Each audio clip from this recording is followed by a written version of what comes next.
This is day one of fiscal year 2020 operating budget hearings of the Budget and Finance Committee. Before us, we have the Convention Center. Mr. Starks, I'm going to turn it over to you for introductions, and you can tell us about all the great things that the Convention Center does for the city, and the floor is yours. Thank you, Madam Chair. Well, good afternoon, everyone. Charles Starks from the Music City Center, and to my right is Heidi Runyon, our Director of Finance. Just kind of some brief comments, I think, about the year that we've seen and what we see coming up here as we move forward in the next year. You know, we're one of those that we get up every single day, and as we talk about what our mission statement is really to try to get folks to come into our city, probably that live somewhere else in a lot of cases, spend a lot of money, and go home, have enough money to make sure they get home, but go back home, and then we don't have to raise their kids and pay for their health care and other things that go on in the city. So our mission is keep bringing people to the city, trying to spend money where they can, in all the different venues all throughout the county and what may happen. That certainly takes a talented group of team members. So I just want to give a quick shout out to all of our team of folks back at the Music City Center who's taking care of a big group we've got moving in right now. So without them, none of this would be possible.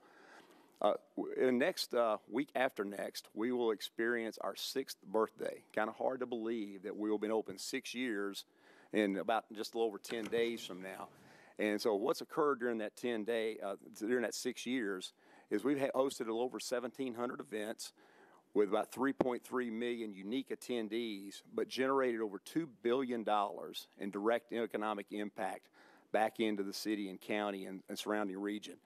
That equates to about $957,000 a day of direct economic impact back into Metro and in this area. One of the things I think that's really bright for us as we look out to the future is our future bookings continue to be very strong. We've got contracts on groups that are now out as far as 2030 and actual proposals out to 2036. So we work a ways in the future for a number of these large groups that are coming in. And so, again, sales efforts look really good as we continue to move forward. I want to talk just briefly about social responsibility. One of the things we talked about back a number of years ago when we were talking about building the convention center and some of the things that we wanted to do was going to be what our commitment was across a broad array of areas. So on page 4, I've just highlighted a few of those for you. Certainly want to start first and foremost with our DBE contributions and what we've done. Jasmine Quattlebaum, who heads up our Director of Purchasing in DBE, has done a phenomenal job as we transition from construction now into 6 years of operations and what our participation is with small and women and minority-owned businesses. We're running quite a bit ahead right now of what we were a year ago, but a little over 41% of all the operating dollars spent at the Music City Center so far this year have went to DBE firms. Certainly from a sustainability effort, what we've done with rainwater, where we collect rainwater and use that to flush toilets and urinals and landscaping, this contributes about half of our water usage each year, so that we're not putting back into the storm system here in Metro. Of course, our solar panels and our bees. A little over 90 pounds of honey this year from our 4 beehives, so they're up and active this spring and going very, very well. One of the things that we've also, as we partner with different community organizations, is we've been real fortunate to have a great partnership with the Nashville Rescue Mission. When we have events that come into the building and spend some time with us, and they may not consume all the food that's been prepared, now not food that's been served, obviously, but food's been prepared, we're donating that on a daily basis to the Nashville Rescue Mission. So that food is going across the street each day and being then served over there to help out folks a little less fortunate that are at the mission. Additionally, then whatever food is left, we're composting. And so this last year, a little over 65,000 pounds of food was composted. So we're continuing to cut down our waste and what's going back into the environment. We're the first convention center in North America to be awarded a real certification for what we did sustainability in food production and purchasing. That was just renewed, so very proud of that this year, just occurring. And then the last kind of couple items to talk about is our electric car chargers, which continues to be an area, we see limited use in that in some ways, but certainly we've got 9 of those in the building and very happy to have that as an option for folks with electric vehicles. And then we were honored this year at the Governor's Awards on sustainability for being one of those that, make sure I get highest scores in energy, water, and overall score in Impact Tennessee benchmarking for 2018. That's calendar year 2018, it's our fiscal year. So very proud of that as we continue to improve upon our environmental. Community involvement, certainly we host a number of nonprofit events that come through the building every year. I know a number of y'all have been to events in the building and continue to see that. At this time, we're now well over 300 nonprofit events since opening. We have a great partnership with Metro Schools. Our partner high school is Hunters Lane. We've worked with for the last now 9 years. And so we do job shadows and externships and internships with teachers. And then once a year, we get to host for Metro Schools the 9th grade Career Academy Fair. And so this past year, it was a little over 6,000 ninth graders in our building spend a day learning about opportunities within the academies in Nashville. So at least one day a year, we're the largest school in Metro. So we'll take that. Capital investments, talk just briefly about some things that we've got on the horizon and what we're looking at. Our board just approved for our budget this year to start with the first phases of working on a master plan for the MCC. You know, one of the things when we were building the building and certainly funding streams were getting recognized and set up was that we knew eventually there would become a time when it's modernization or different amenities we'd have to add in the building, but also what would capacity look like. So this will be the kickoff of a master plan to help us determine what the future of the Music City Center will look like, what that will take as far as whether it's enhancements, construction, additional space. And so we'll be starting that process this summer and getting it off the ground. And that will take certainly some time as we go over this over probably the next several months and working on that. And then we'll be coming back sometime next year, probably to our board with some information of what that looks like. So very exciting for us as we look at that. We do know what customers are telling us where we're lacking a little. And so in meeting space and ballroom space. So we're going to certainly take a look at that while we're looking at this. And then I've outlined for you a few current capital projects we have. And then we're currently always looking at capital. Heidi does a great job looking out into the future and always a 5-year kind of rolling capital, what we see today. And so just a little bit of an update for you there on what our capital looks like over the next 5 years as we see it. And then let me just touch briefly on some of the things that we've done with Metro. Certainly, I think y'all are aware of a number of the contributions we've made to Metro and continue to do. I want to start with one that I think sometimes gets a little bit lost in the shuffle, is 5th and Broadway. We are constructing a parking garage inside 5th and Broadway where we're spending about $34.5 million on the garage and then $4 million on some expansion of meeting room space for the Renaissance Hotel. That was a request that came from Metro to us. So at the time that project was trying to get off the ground where there was a parking garage was needed. And so we thought we could be a good partner with Metro and in turn get that garage done at a time when the city didn't have the capability to do that and the developer did not either. So that garage will be nearing completion soon, which of course open up, and we'll also have some access there for the African American Museum that'll be going in right almost directly attached to the garage. We just last week closed on a 3rd parcel of property at Lafayette between 4th and 5th and Elm. So kind of take that block. This is land that Metro's MTA or WeGo had identified as a place that could be a secondary transit center in downtown, kind of, if you will, a southern transit center as opposed to the Music City Central on the northern side right now. We've now spent to date $14.8 million on that land. We've got the board of MTA along with a conversation I had with Steve. They certainly feel that in the future they're going to need that for a transit hub.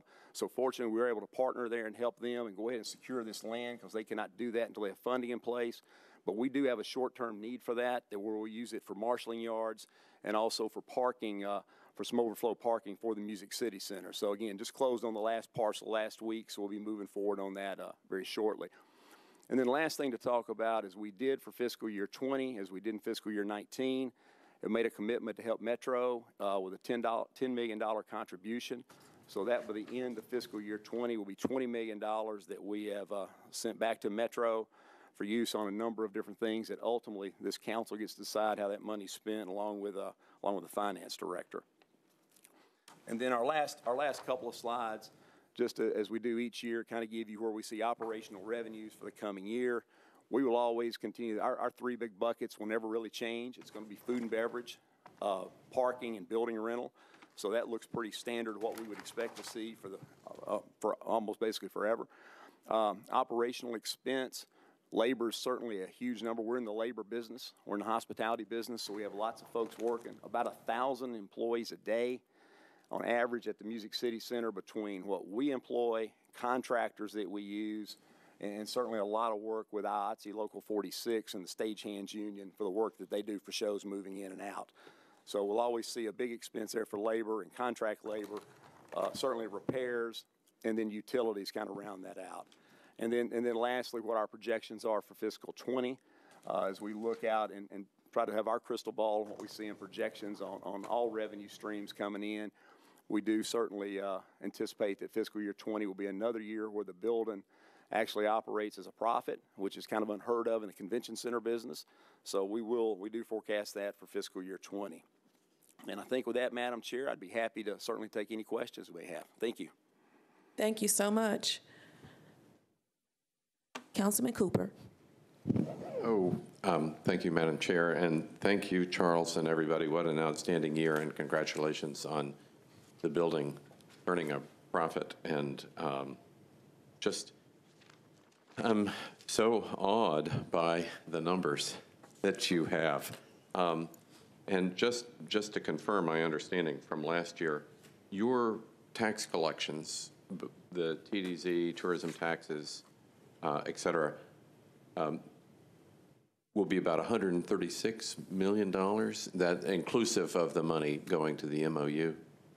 That 130, that's for next fiscal year. Or for FY20. Yes, yeah, for FY20. And that's up from $103.7 million last year. So that is just fantastic. Just confirming that.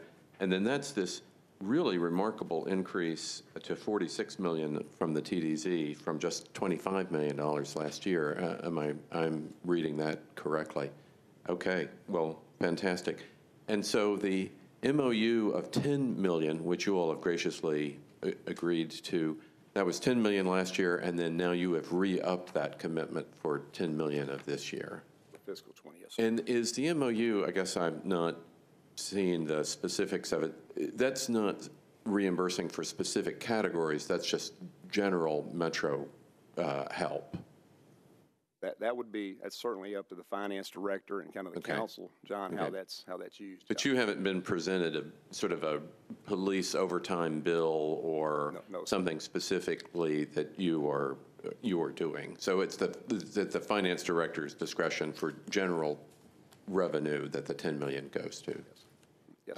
Okay, super. I wanted to be clear on this. Just outstanding news for the city, and congratulations. Another question: the the revenue from the parking lot that you're about to complete at 5th and Broad, where will that revenue go? Will that go back to you, to the MCC? Yes, sir. Yeah, it'd be just another department for the Music City Center. And what do you anticipate that revenue being? We have, John, we're just now getting in, council member, to designing the parking layout, how many spaces that will be, because we've approached all the landowners up there, and Metro actually has a small part of that land as well already. And so until we had everything secured and knew what we're going to have, it's kind of difficult to lay out those spaces. So we will have that done in probably the next 60 to 90 days. And you'll hire a management company to operate the revenues from that? No, sir. We'll operate that. You'll operate it directly? We do the existing garage, yes, sir. And do you expect any revenue from the expansion rooms at the Renaissance? There's no revenue agreement from that investment? No, the agreement with the Renaissance Hotel was that they had an agreement with the city on how long a convention center had to be maintained at that site. So in the negotiations of alleviating the city's responsibility to continue a convention center there, not only was there some things done for the 5th and Broadway folks, as we talked about with the garage, but in order to make the hotel a kind of a little better place and for them to walk away from that, the Convention Center Authority committed $4 million to help them with some expansion of some space and renovations of others. But that won't be, in effect, a profit line for you. No, sir. That's just pure cost to make it happen. Yes, sir. And then just a little bit, I don't want to, of this kind of $20+ million increase in sales taxes from year to year that you're able to collect, I know you've done sophisticated modeling of where that might come from. That part of that is taxes from these new grocery store sales, or is this the robust event and tourism dollar sales? I mean, what has happened? I mean, the whole county's increase in sales taxes is probably only twice that. So, I mean, it's just fantastic. And I just, any insight into such a marvelous number, I'd be grateful. Well, I think it's important for everyone to recall that, what looked like prior to the MCC opening in 2013, we'll look at. And so just to give you an idea, in 2013, the 10 years leading up to 2013, just find my number here. The county grew annually at about 2.71% in sales tax. Since the Music City Center opened, the county has grown annually at 6.57% in total sales taxes. So certainly downtown is a neighborhood of the city, or the county. And so what is generated and what we generate and all goes into that baseline of those taxes. And so indeed the city's seeing the increase there that's occurring there. I think what we're seeing in the downtown marketplace is the number of hotels, and while I certainly don't proclaim that every hotel that was built was for the MCC, I think we saw what the hotel landscape was like prior to us being there. And so as you continue to see hotel rooms that are opening in that area, within that zone, there's another 3,000 or so that are in planning or in construction, various stages of that may be. So we'll see a couple of more of those come open this next year. In this fiscal year, it'll be a couple in the fall and one in the winter that'll come open. So we think that's where we're going to see some continued growth there. So, well, I appreciate that. I know you all are very thoughtful and have deep insight into these basic numbers about Nashville's success, and you all are a big part of that. And again, I want to acknowledge how remarkable these set of numbers are. And I'm sure even you yourself never expected them to be this great this soon. I wish I'd have bought some land in Sobro at one point. I made my mistake. Yes, well, you did, in a way. Yes, okay. We did in a way. All right. Yes, sir. Thank you. Thank you. I concur, Councilman Cooper. It's just really impressive, Mr. Starks, that we already have proposals as far out as 2036. It's mind blowing. Councilwoman Hurt. Thank you, Madam Chair. And Mr. Starks, I want to congratulate you. I cannot believe it has been 6 years. 6 years. And to think what was happening 2 years prior to that in the construction and all of that is it is mind-blowing. I have a couple of questions because I remember when they were first talking about building this one, the first convention center that they built, once they got it built, they realized at that time that it was too small. I think I remember Marty Dickens saying that when they were talking about doing this one. So, do you think that this one is too small considering everything that has transpired and how wonderful and successful things have been? Well, Council Lady, I think our customers are telling us it's too small. And, I'm talking with customers every day and visiting with them. And what we're seeing now is, we've started kind of reaching some critical mass on hotel rooms. So we're seeing larger conventions that we're able to attract in that, while in particular exhibit space is not necessarily as big of an issue for us, but as a number of meetings continue to really progress now, education and open spaces are becoming much more prevalent in the industry. And so what we're hearing from our customers is that in the meeting rooms and ballrooms in particular, that we seem to have a shortage there of what's needed on a lot of the RFPs we're going after. So yes, I do think we've gotten to that point. So I think it's very prudent in our board's foresight to start making that look now. Yes, ma'am. Okay.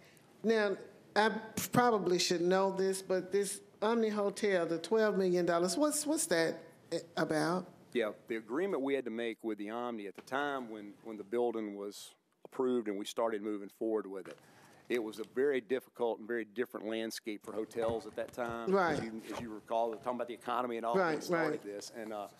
And so in order to get a hotel company to the table at that point, you were going to have to invest in the hotel. Mm-hmm. Well, Mayor Dean certainly made it clear the city was not going to invest in a hotel. Right. And so for us to be able to make this work, you had to take on that responsibility. The Convention Center Authority had to put out an RFP at that point. Right.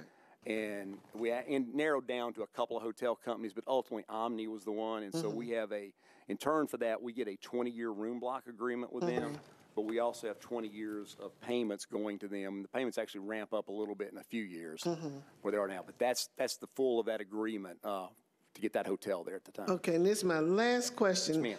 I know I looked at your annual report that you did for last year, and I saw the number, and I know that during the construction, how we always exceeded that 30% DBE participation. in here, it has a 5-year fact that 16.7 million was spent with DBE businesses. And if you divide that over the 5 years, that's like $3.3 million per year.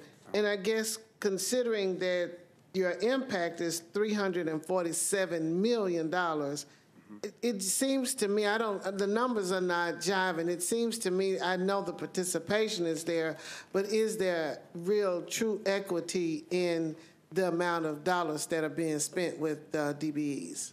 Well, we believe so, yes, ma'am. I mean, because what we're reporting on, of course, is just operating expenses. So, and as I said a little earlier, our biggest expense is labor, followed by utilities, and then maintenance contracts of things that unfortunately some DBs can't participate in, like elevators and escalators and some of those type activities. So when you boil those out, then we're spending about 40% this year on the remaining operating dollars. So that number comes dramatically down that you're working with the pool. Now also we have some contractors that also have DBE goals with us in their contracts that are in addition to what we're doing here with a couple of them. And so we also have some goals with the Omni that they've got to hit for DBE spend, as you may recall, and some hiring practices. So, yeah, we think it's very – and our team does a phenomenal job of outreach. We put on – well, actually, we've got it in just 2 weeks. We do an annual 2.5 weeks Proposal 101 workshop. This will be our 4th year of conducting that because what we found in the community is that a lot of folks just – when you look at an RFP, it comes out and this thing's 50 pages long, whether it's us, Metro, the state, whoever, or the airport authority, and you look at that, and it's like, how do I even navigate this thing? So we've got an annual workshop we do for folks to come in to show them how to respond to an RFP. We also do some matchmaking exercises, if you will, throughout the year where we try to get, prime contractors in and subcontractors to work together. And so this last year we had 4 events, so we held about 1 a quarter on average of where we're trying to do outreach to try to help where we can. And we've had some great success stories.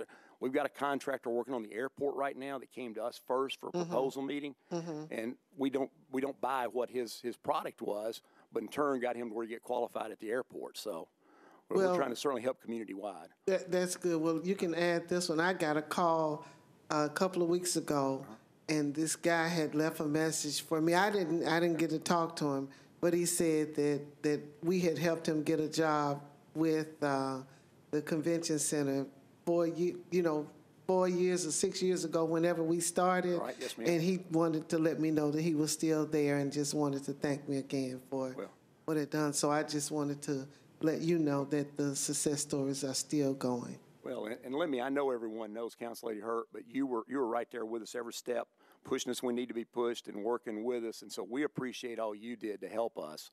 And I mean, I think it's a tremendous success story for the city as a whole. And unfortunately, the history now is not everyone remembers that, but that was a lot of work, and I appreciate all your efforts, and you continue. So thank you. And I'm gonna still push a little bit. Absolutely, yes, ma'am. Wouldn't expect any less. Thank you, Councilman Bettany. Thank you.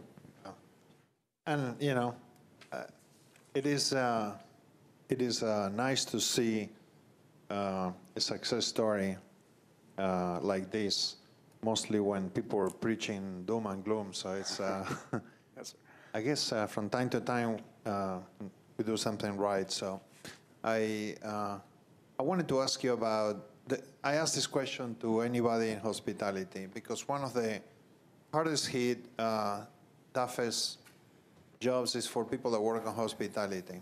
And I know, I don't know how many people you have working for you at minimum wage, but it must be a significant amount of people.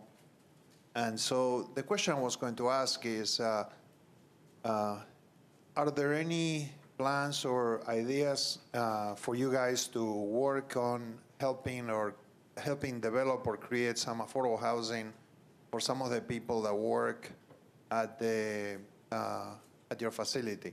I promise you, I ask the same to hotels and other developers because I know that those guys that work in hospitality have a rough time, get paid very little, spend a lot of money on transit and transportation, and we don't have a good transit system right now. And in my mind, it is an ideal situation for people that already own a hotel, which is not your case, but you're in hospitality, to to look into partnering with developers to create some affordability close by. So I just wanted to pick your brain about it and see if you had thought about it.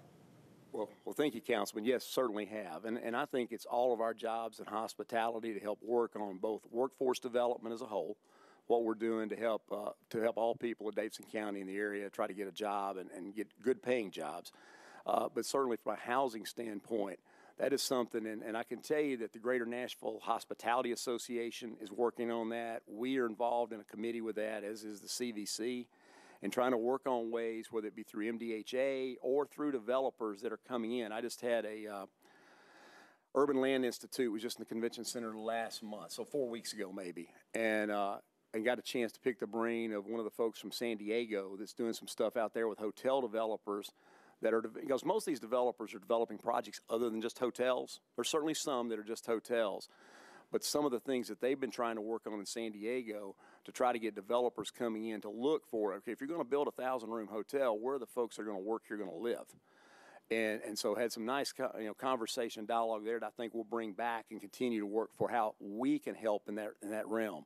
So no, it is certainly a challenge that we feel we're responsible for being in that arena and talking about that, and then trying to do whatever we can to help. I mean, one of the things that we're proud of is that we don't have anybody working at minimum wage, but sort of from a salary standpoint is, we provide bus passes to every team member, and trying to get folks that have an ability where they can get downtown, get a job with good pay, good benefits, and still have a way to get to work that may not have transportation otherwise. But there's no question affordable housing is something that we're involved in as a hospitality association and group, but we've got to continue to be more involved. I appreciate that. The reason I know Ryman is doing something like that close to their convention center, what they have over there, and I think they were talking about creating some affordable housing close to their site. And so I think it will be, you have so much equity that you could probably, you have a responsibility to spend it wisely and on your board. I'm not saying to squander the money, but, like you incentivize the building of the parking lot and things like that. I think that there might be an opportunity there for you all to look into incentivizing some kind of affordable housing for potential employees. So I just wanted to bring that to your attention, and I appreciate what you and your staff do for Nashville. I know that people, when they come to a convention, they don't only spend money downtown, they go and spend money all over the city, they stay all over the city, and we all benefit, so we appreciate you. Thank you very much. Thank you. Thank you, Councilman Bettany. Councilwoman Porterfield. Thank you so much, Chair. This was a very impressive presentation. Sounds like you all are doing a wonderful job and doing a lot to help and benefit our city. I did want clarification on what Councilmember Bettany asked and the response. Did you say that you guys have people making minimum wage, or you say you don't have employees? No, we do not have any of our team members. We refer to employees as team members. None of our team members make minimum wage. We I think our base lowest position right now is $12 an hour with full benefits, and we're in the middle, as we do every couple of years, an updated compensation and benefits plan. So we continue to look at that from not only from a market standpoint of what we need to be doing, certainly to recruit talent, because I can tell you we've been open, again, 6 years. We'll be open in just about 10 days from now, and we've never been fully staffed in 6 years. And none of the hotels downtown are currently fully staffed. So we got to be competitive on that front. But we also, one of the things, Council Lady, that we spend a lot of time talking about, because we kind of walk the walk there, is that we want to be great community partners in what we do in the community. And so we feel an obligation that our pay is going to be above typically what we see hotels and others doing. But no, we've never had anyone at minimum wage since the building opened. Okay, thank you. Yes, ma'am. Thank you so much. Similar to some of the thoughts of Councilman Bettany, I was just wondering with the surplus, if there was an opportunity for better compensation and living wage for some of those employees. So thank you for clarifying that. Yes, ma'am. Thank you so much, Councilwoman Porterfield. Mr. Starks, seeing no other council members in the queue, want to thank you and your team for everything that you do for the city. Before I adjourn for day one budget hearings, want to take this opportunity to thank all the departments, Assessor of Property Will Hoyt, Register of Deeds Johnson, the Clerk Wynn, Director Hall, the Municipal Auditorium, Sports Authority, and specifically thanking you guys for submitting your questionnaires timely so that committee members could have them in advance and review them prior to the budget hearings. And thank you, Mr. Starks, too. Want to remind Budget and Finance Committee members, this is day one of budget hearings. We'll be back here tomorrow for day two of budget hearings at 4:00 p.m. If you haven't, please make sure you access the SharePoint. That's where the responses to the questionnaires are. Your credentials to access the SharePoint is your nashville.gov credential that you use to log onto the network or to your email. And with that, also I want to thank council staff that's here, and always Director Lomax O'Neill, the mayor's office, Attorney Jameson, for being here also. And we are adjourned.